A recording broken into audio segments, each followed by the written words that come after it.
नसिदाऊ यसरी नै तिमीलाई सधैँ हेर्न पाऊँ। हेलो गाइज, आज चाहिँ हामी घुम्न जाँदैछौँ विथ माई बस्तीहरू घुम्न जाँदैछौँ। आज चाहिँ हामी चाहिँ यहाँ गुम्बा आइपुगेका छौँ। बल्ल सल्कु नानीहरू घुम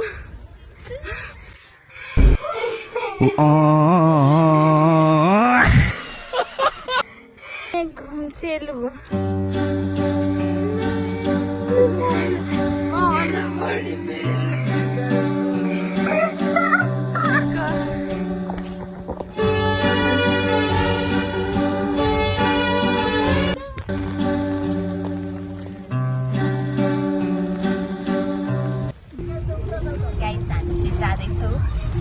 झरनामा घुम्न जाँदैछौँ। त्यही पनि हामी साथमा जाँदैछौँ र भ्यू राम्रो छ।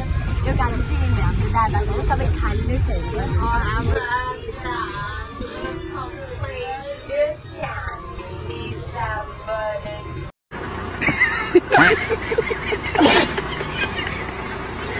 हो अनि त्यही भएर हामी कति महिनापछि घुम्न जाँदैछौँ त, त्यही भएर हामीले चाहिँ गाडी नै रिजर्भ गरेको।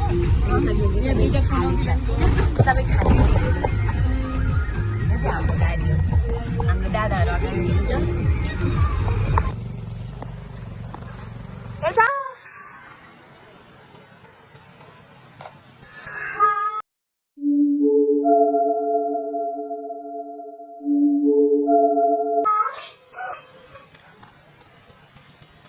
यहाँ अर्को पनि छ आइसाको।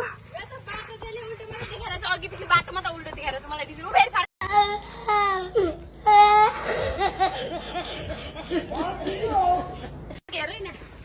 यो चाहिँ फर्किने आउँदा गरौँ।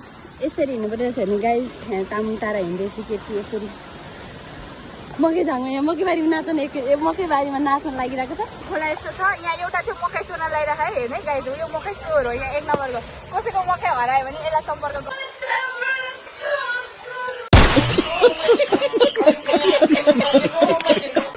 ऊ त्यहाँ अर्को त्यहाँ चोर चोर भनिरहेको त्यहाँ छ। यो चाहिँ झरना नजिकैको शिवलिङ्ग हो। यताउति रमाइलो छ वरपर शिवलिङ्ग जस्तै। त्यसपछि हामीले चाहिँ मन्दिरमा पूजा गऱ्यौँ। ओके गाइस, हामी फाइनली डेस्टिनेसनमा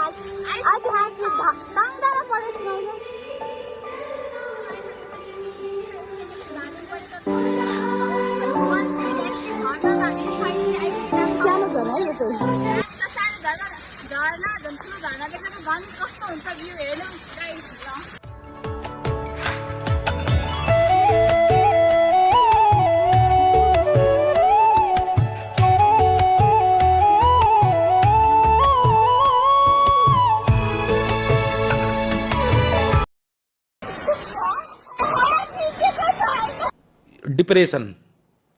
डिप्रेशन में रहता हूँ हमेशा।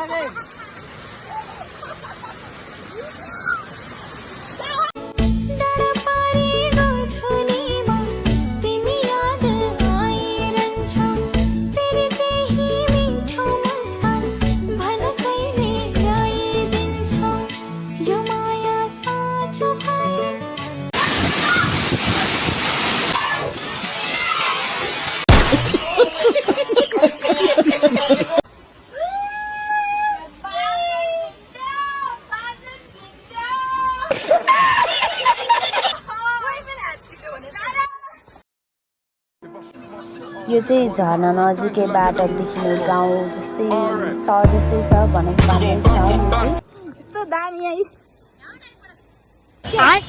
ये क्या है? पानी झन् लाग्यो होला।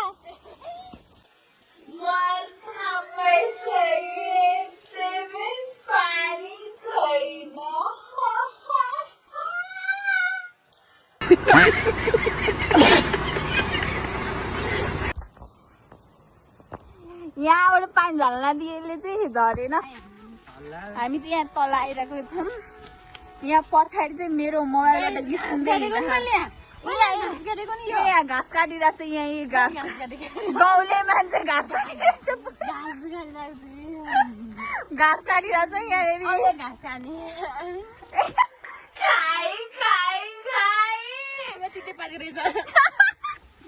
घाँस खाइ यसले घाँस खाइ